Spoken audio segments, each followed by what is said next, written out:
que viene de los Estados Unidos. Yo lo conocí hace 6 años en Buenos Aires.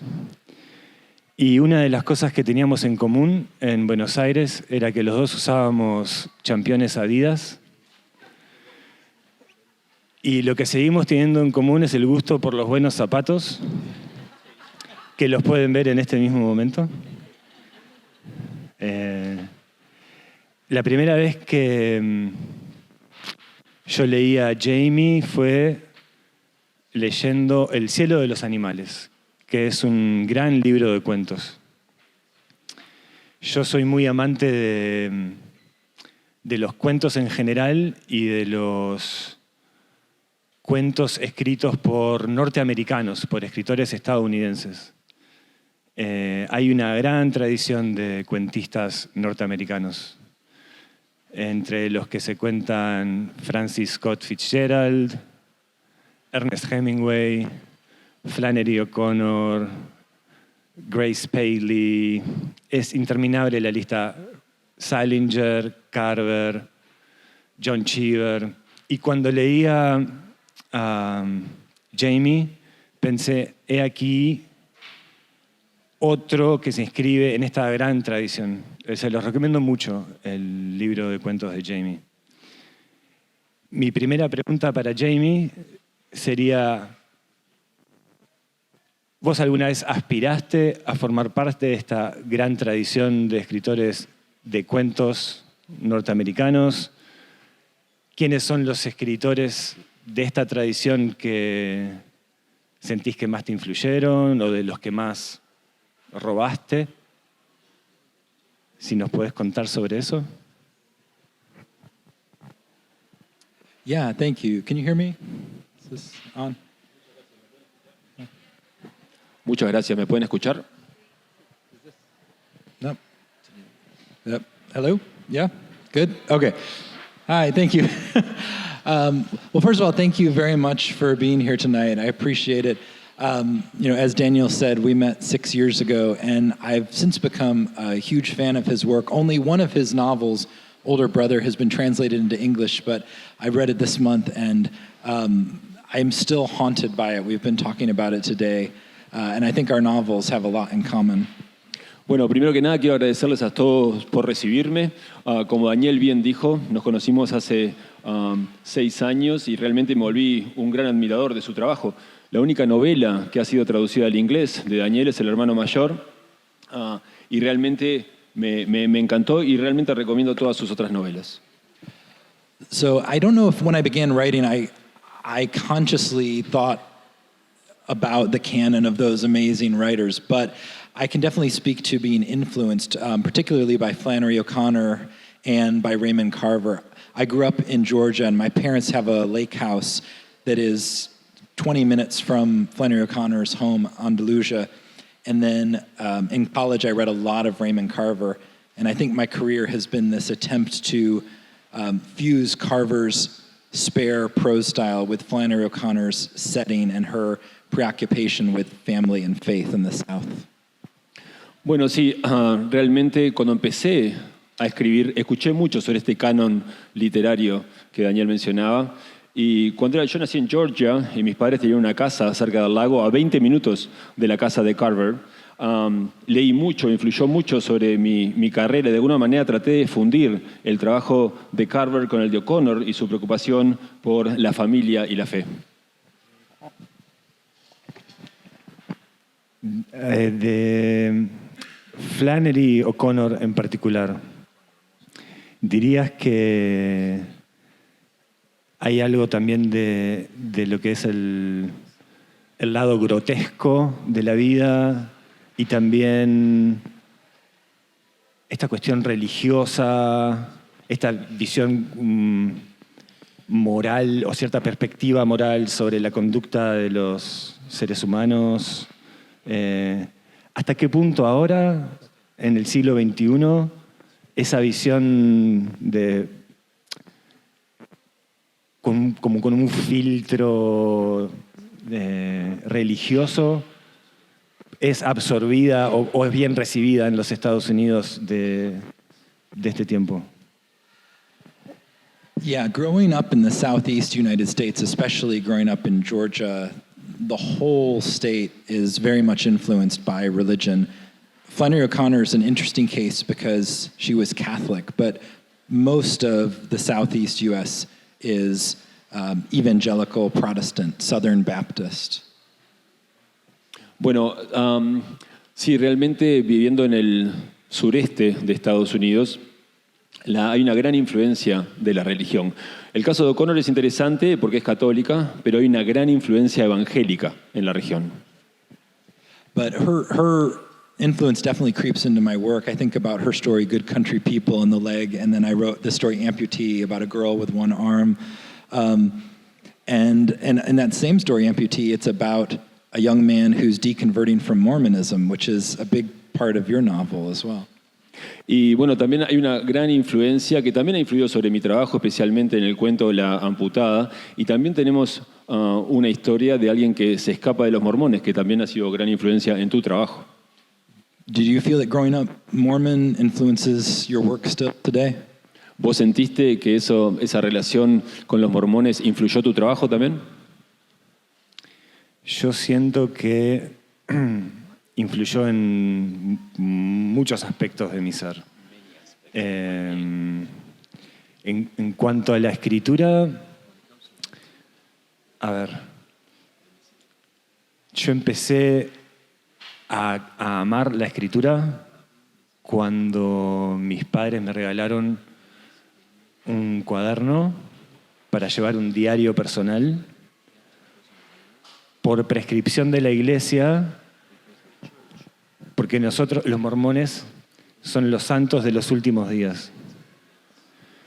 Entonces teníamos que llevar un diario personal para que en el futuro nuestros descendientes pudieran saber cómo habían sido esos últimos días. Entonces yo ya de chiquito estaba llevando un diario. Me gustaba mucho ese momento de estar solo y escribir para la posteridad, que de alguna manera el escritor es lo que hace. Siempre estás en un lugar de tu mente pensando, ojalá este libro me sobreviva, ojalá este libro me sobreviva 100 años, 200 años, ¿no? Lo que sea.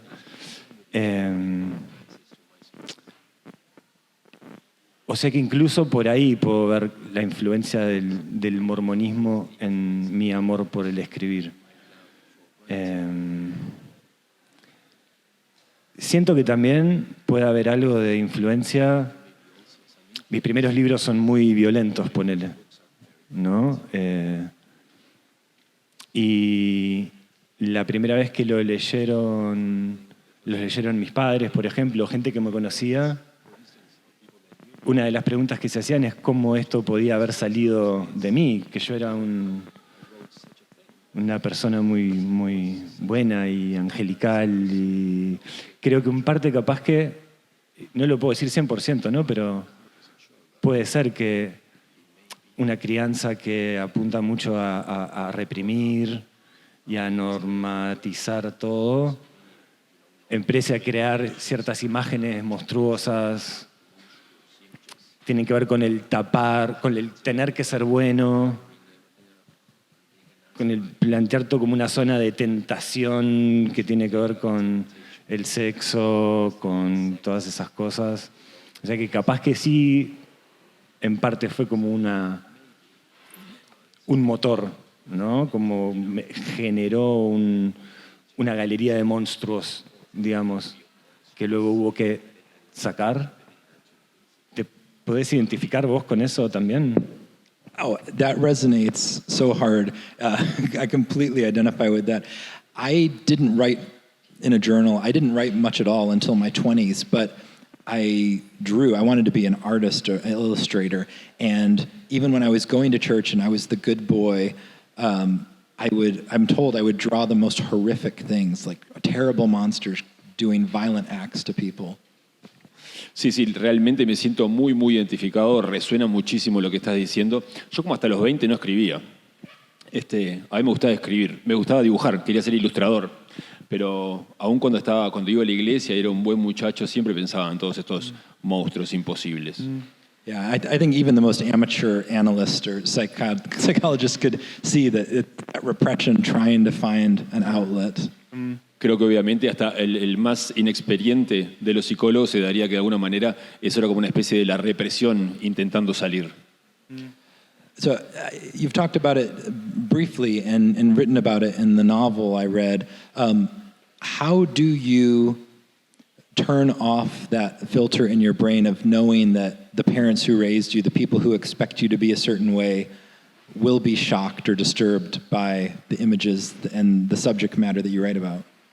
Sí, ahora y hablando de todo esto, ¿cómo hiciste tú, de alguna manera, para apagar ese filtro? Cuando sabías que tus padres y la gente que conocían iban a acceder a esas historias, a esos monstruos que estabas creando.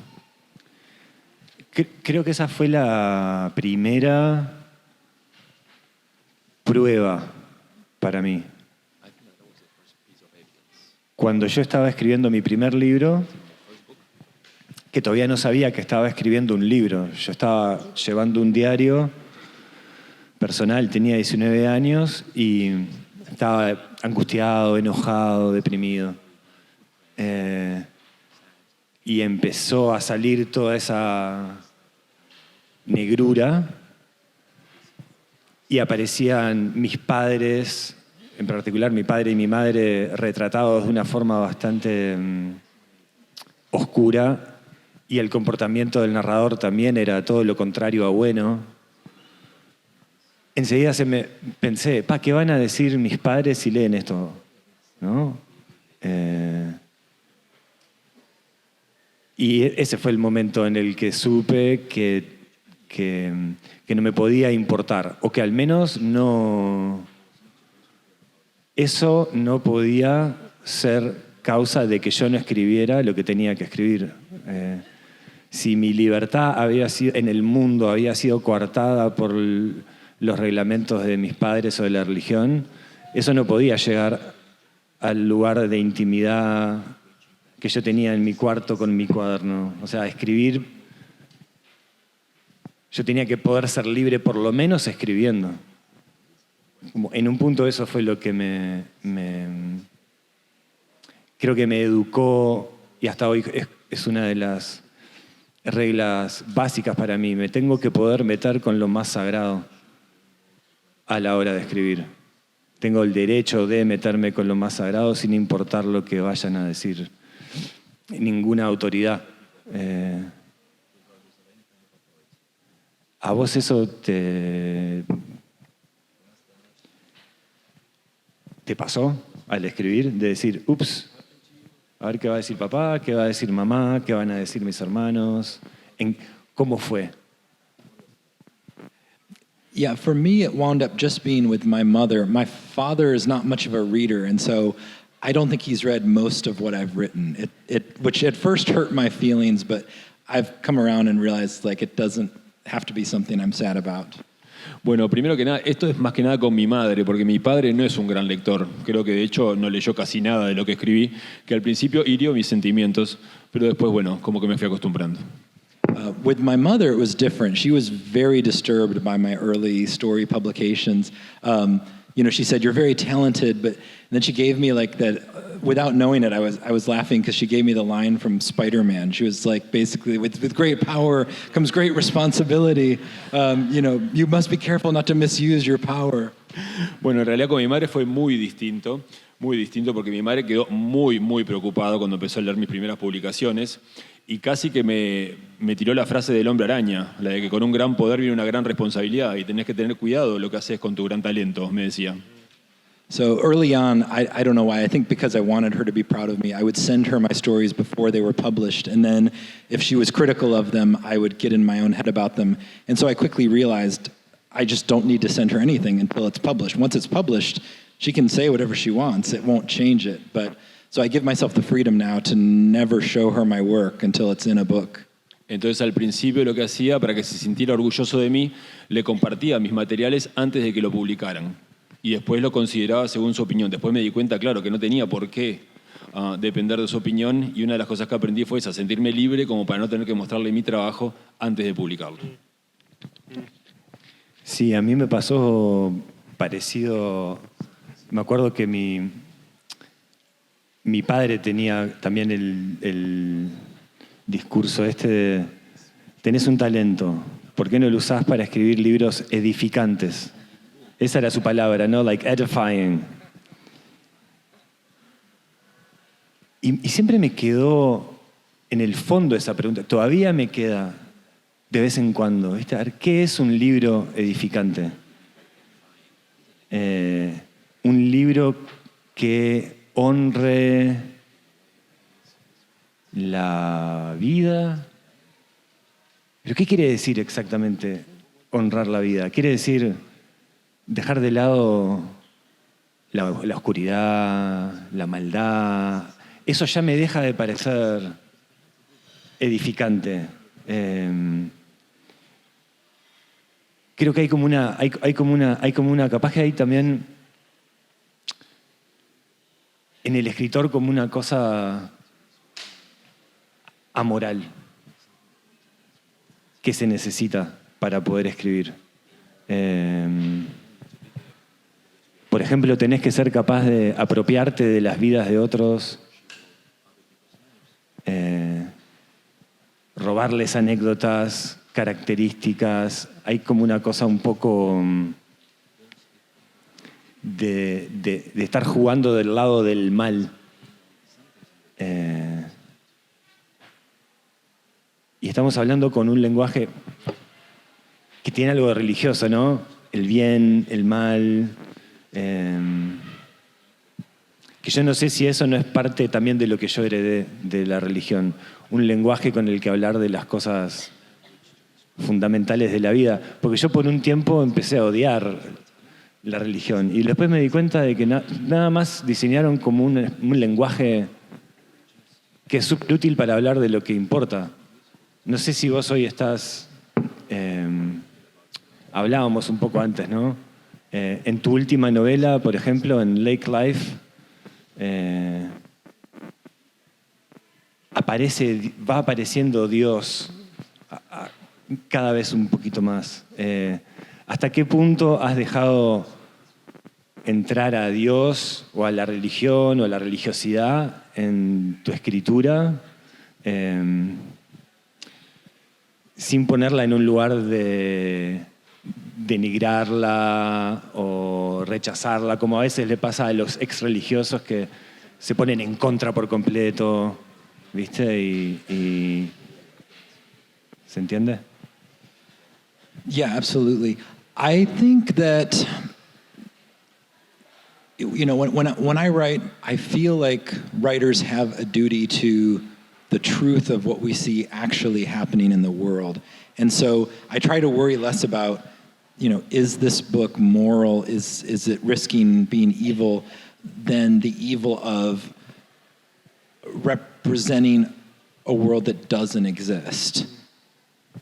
Creo que yo cuando escribo, pienso que nuestra tarea como escritores es ver y describir el mundo tal cual lo vemos y ver si el trabajo es moral y si podemos representar de alguna manera el mal que vemos en el mundo.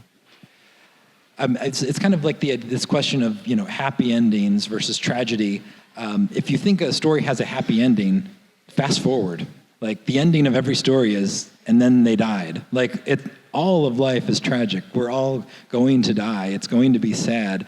And so when faith is used as a shield from having to think about that and having to lament, that's when I think it gets dangerous.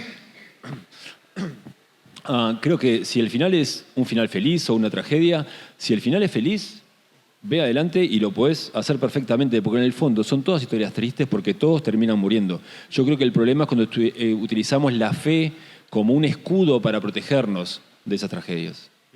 So I feel like when faith is at its best, it's when it gives someone a system to buy into, kind of what Vonnegut would say in Cat's Cradle, like live by the FOMA, the made-up thing that makes you a better person. It doesn't matter if it's real, if it makes you good. If it makes you want to control their people and hurt other people, then it's not good faith. Es como decía la autora de Cat's Cradle, no importa que sea algo inventado, Si te ayuda a ser una mejor persona o a hacer el bien, está bien aunque así lo sea. Y si te ayuda a hacer o te lleva a hacer cosas malas, entonces está mal. So I feel like in Lake Life, I'm trying to show how faith is making the mother a better person, a happier person, whereas for the young man Jake, it's destroyed his life. It's caused his parents to be homophobic and try to convert him to be straight. Creo que, por ejemplo, también en la vida del lago muestra cómo la fe hace, por ejemplo, que la mujer sea, la madre sea una mejor mujer, y cómo en el caso de Jake, en alguna manera destruye su vida y lo vuelve en alguien homofóbico y quiere que su hijo deje de ser gay. And then in The Heaven of Animals, there's a story, The Geometry of Despair, where those characters first appeared. And in that one, I'm trying to show that even the same faith can be different for two people. When they lose their daughter, the mother finds peace in this church group. The father finds it monstrous and can't get away quickly enough. So, no two people have the same lived experience, even in the same situation. Y como también en uno de los cuentos del cielo de los animales, también la religión en la misma situación y con los personajes que están involucrados en la misma situación tiene efectos diferentes, como después de la muerte de la hija, la madre encuentra paz en su grupo de la religión y sin embargo el padre termina enfrentando a todos estos monstruos. Otra de las cosas que me pasó cuando me enteré de que tenías una novela, porque yo leí El cielo de los animales y dije, ojalá Jamie publique 10 libros más de cuentos. Carver publicó solo cuentos, ¿no? John Cheever tenía novelas, pero era más que nada conocido por los cuentos. Cuando publicaste la novela dije, wow, Jamie dio el salto a la novela y me hizo pensar que en Estados Unidos, más que en cualquier otro lugar que yo conozca, hay como una costumbre, una tradición de que primero se publica un libro de cuentos y después se pasa a la novela. Como si fueran pasos que se dan. Como si hubiera que ensayar primero con el cuento para después pasar a las ligas mayores. Que hasta hace pensar que el cuento es algo menor y la novela es el verdadero desafío para un narrador. ¿Cómo lo viviste vos, ese proceso? ¿Eras consciente de que esa era una posible trayectoria o un posible protocolo a seguir? ¿O aspirabas a ser novelista? ¿O sos novelista y cuentista y primero por casualidad se publicó? ¿A qué se debe que esa tradición realmente exista en Estados Unidos también? Yeah, I think the tradition starts with the writing programs. One of the things that surprises people, whenever I travel to other countries, most of them don't have MFA programs, graduate writing programs. I tell people I teach creative writing, and I'm often told, like, no, you don't, you can't. You can't teach creativity, you can't teach talent. I have that conversation every time I leave the States. Bueno, creo que más que nada la razón para esa tradición que tú comentás son los programas de escritura. Lo que me pasa a mí es que cada vez que viajo a algún país, les cuento que yo doy clases del programa de escritura creativa y me dicen, no se puede, eso no se puede enseñar, ¿cómo se hace? So, and whether you believe it can be taught or not, a bunch of the writers you named, Carver, Flannery O'Connor, they all went to the University of Iowa and they studied creative writing there. So something is happening. Either the schools are identifying good writers and telling them to keep going, or they're giving them craft and helping them become better. But with what happens is, because novel chapters are so hard to workshop, I think it becomes natural for beginning writers to get very good at stories first because they're more easily workshopped in classroom settings. Entonces lo que pasa, independientemente de lo que creamos, de que si se puede o si no se puede, el hecho es que estos cursos existen y que algunos de los escritores que mencionamos recién, como Carver o O'Connor, todos fueron a esos cursos o los enseñaron. Entonces, en las universidades identifican a los buenos escritores y los alientan a continuar, y a los que precisan más apoyo, entonces se lo dan para que puedan mejorar. El tema es que la novela, un capítulo de novela, es tan difícil de enseñar que naturalmente se da que se comienza a enseñar en los cursos de escritura con los cuentos cortos. So then I think what happens is students graduate, they write a lot of stories, they publish the stories in magazines for no real money, and then they have a book of stories and no one wants to publish it. In America, most people don't read stories. And when young writers realize that a publisher will pay 10 times for even a bad novel what they will for a brilliant story collection, it makes a lot of writers want to try to write novels. Entonces lo que pasa es que estos estudiantes terminan sus cursos y empiezan a publicar sus historias en algunas revistas. Después terminan con libros llenos de historias, pero se dan cuenta de que la gente no lee historias. Entonces estos jóvenes escritores después se dan cuenta que de repente se puede ganar 10 veces más por una mala novela que por historias. Entonces naturalmente después quieren volcarse a escribir novelas. So in my own case, when I began writing, I had no aspiration to be a novelist, but I had all these stories, and my agent couldn't find a publisher for the stories. And so she said, if you'll try to write a novel, I can probably get someone to publish the collection if they can publish a novel too. So the only reason Heaven of Animals was published was because I started writing Lake Life. And the early draft of Lake Life was so bad that what you read, what I sold the novel on, is no longer even in the book that you read. Entonces lo que pasó en mi caso es que yo no tenía ninguna expectativa de ser novelista, pero después mi agente me contó que para poder publicar las historias convenía tener una novela para publicar después. O sea que de hecho los cuentos se publicaron por la promesa de la novela. Y de hecho lo que mostré de la novela para que la publicaron era tan malo que ni siquiera está incluido en la novela que ustedes llegaron a leer. I got very lucky in that my publisher, Simon & Schuster, was very kind to me. They wanted to publish the novel a year after the collection, but I knew I wanted to get better at writing novels. So they waited 6 years and let me just read hundreds of novels and work on the novel until it was something I could be proud of, and they let me publish it. That's why there were 6 years between my first book and my second book, because I didn't want to publish a bad novel. And hopefully I didn't. Entonces lo que pasó es que tuve mucha suerte también, porque la gente que me publica fue muy, muy amable y querían que publicara la novela un año después de publicar la colección de cuentos. Pero yo quería tomarme un poco más de tiempo para asegurarme de que mi primera novela fuera buena. Entonces en vez de un año demoré 6 y creo que es buena. O espero que sea buena. ¿No te calienta eso? Que te paguen 10 veces más por una novela que un libro de cuentos. I used to be very angry about it. I mean, when I started writing the novel, I did it begrudgingly. But now that I love the novel as a form, I guess it doesn't bother me because I'm working on another novel now. Ah, mira. ¿Y cuentos estás perdón? Bueno, sí, al principio me enojaba bastante y de hecho escribí la novela como rezongando todo el tiempo. Pero ahora me encanta y ahora que me salió bien y estoy escribiendo mi segunda novela, me parece que no tengo problema. ¿De qué trata la nueva novela?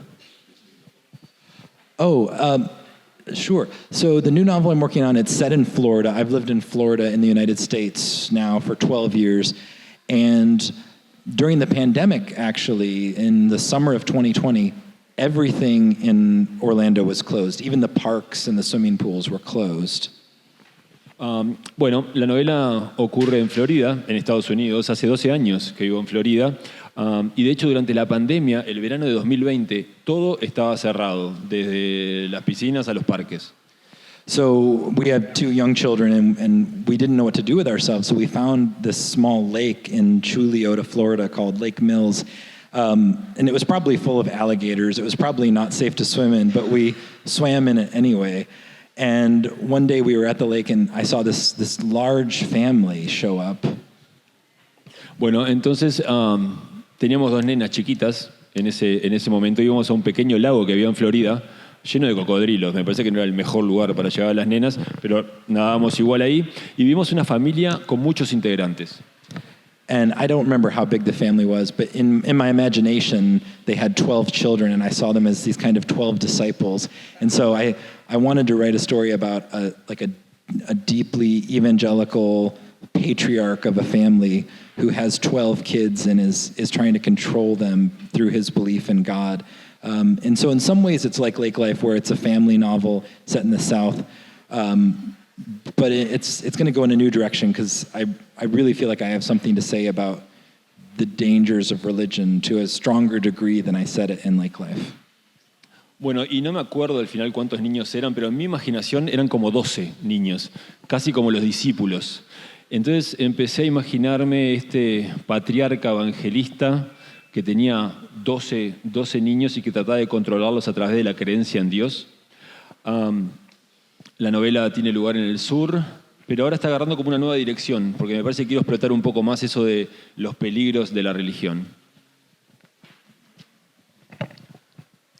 ¿Está escrita en primera persona? O sea, ¿lo narra el patriarca o es tercera? It is, like Lake Life, it's a roving third, so it's got 12 points of view.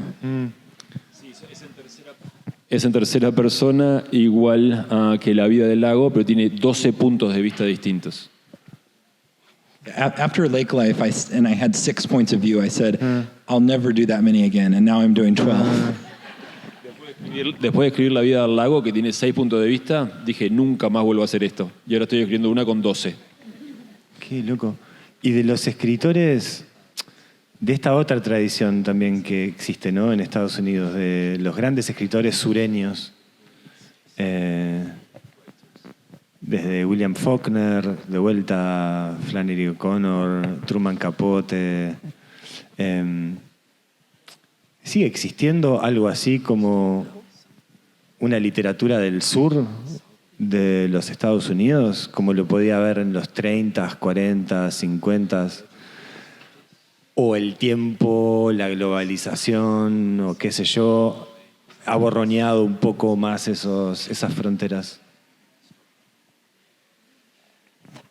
I think there's such a multiplicity of voices now. It's more fractured. Like there's the sort of gritty male realists like Barry Hanna and Tom Franklin who write about a violent South. And there's the humorists like George Singleton.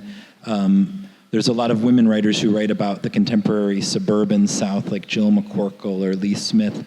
And so I think as the South has changed from more agrarian to more urban, different writers are representing different regions. There's no one South anymore. Mm-hmm. Creo que ya no tenemos, con el cambio, ya no tenemos un solo sur. Ahora tenemos diferentes sures representados por diferentes tipos de escritores. Creo que hay escritores varones que escriben mucho sobre la violencia del sur. Tenemos un sector más humorístico. Tenemos mujeres hablando un poco más sobre la zona suburbana del sur. A lo que la región se volvió más urbana, ya no tenemos un solo concepto como teníamos antes, me parece. But what about for you? I mean, as a Uruguayan writer, as a South American writer, who are the writers that you look up to? Vamos a hablar un poquito de ti ahora, un poquito más de ti. En el caso tuyo, ¿qué escritores uruguayos latinoamericanos te han influido? Hay muchos, a mí me gustan mucho los escritores del norte. Creo que eso es un síntoma bastante común del escritor sudamericano, que mire mucho hacia o Estados Unidos o hacia Europa. El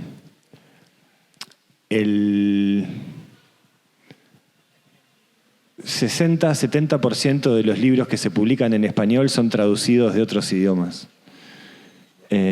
Ocurre al revés en inglés. El 20% de los libros que se publican en inglés son traducidos de otros idiomas. Entonces, por una cuestión simple de matemática y de economía y de tamaño del mercado, entonces es mucho más natural que nosotros queramos leer a los gringos que los gringos leernos a nosotros.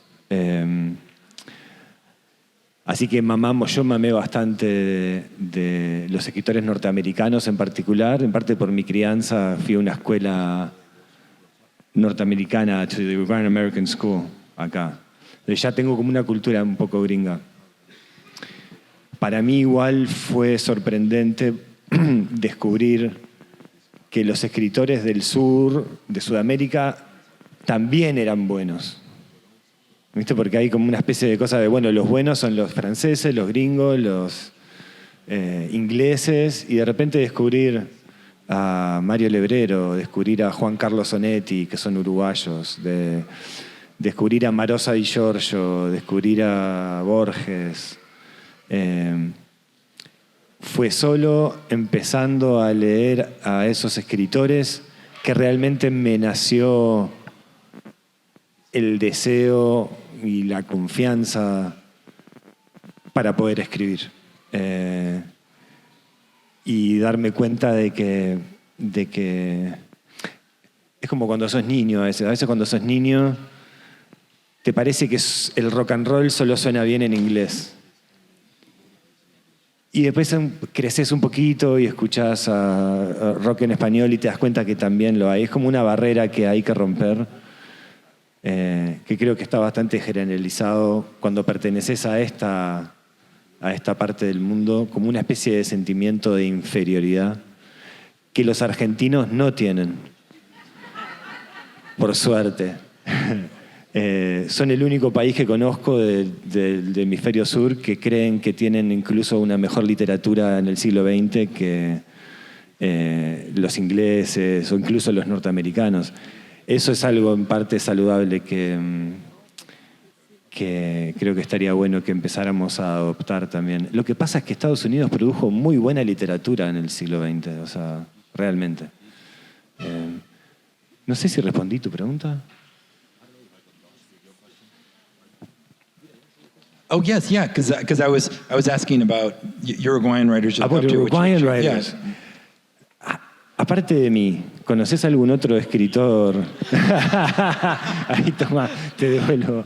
Unfortunately, no, and I wish I did. And I wish I could read more of your work as well. Yeah. Desafortunadamente no conozco más. Me gustaría conocer más y me gustaría conocer más de vos también. Pero conocer escritores uruguayos es difícil para un escritor norteamericano porque es un país muy chiquito. Es muy difícil. Además tampoco hay tanta traducción. Pero sí del sur, de Sudamérica. ¿Qué llegada tiene el escritor sudamericano desde tu perspectiva a lo que es el lector común o el lector especializado también en Norteamérica? ¿Se lee o se ha leído? ¿Hay escritores sudamericanos que sean considerados en Estados Unidos como influencia o como referencia? Oh, I mean, yeah, Gabriel Garcia Marquez and Borges are taught widely. Yeah, those are the two big ones for sure. Sí, sí, los dos grandes son Gabriel García Márquez y Borges, que se enseñan en todos lados. Sí. Bueno, me alegro. No sé cuánto tiempo nos queda. Estamos ahí, ¿no? En los 45 minutos. 50 ya. Jamie, fue un placer charlar contigo, verte de vuelta. Nos hemos pasado un poquito de tiempo. La mejor de las suertes allá en Buenos Aires. Que te vaya bien sin mí. Well, thank you. I hope it won't be 6 more years. I hope we see each other again sooner than that. Totalmente. Thank you. Bueno, muchas gracias y espero que no pasen 6 años antes de volver a vernos. Gracias.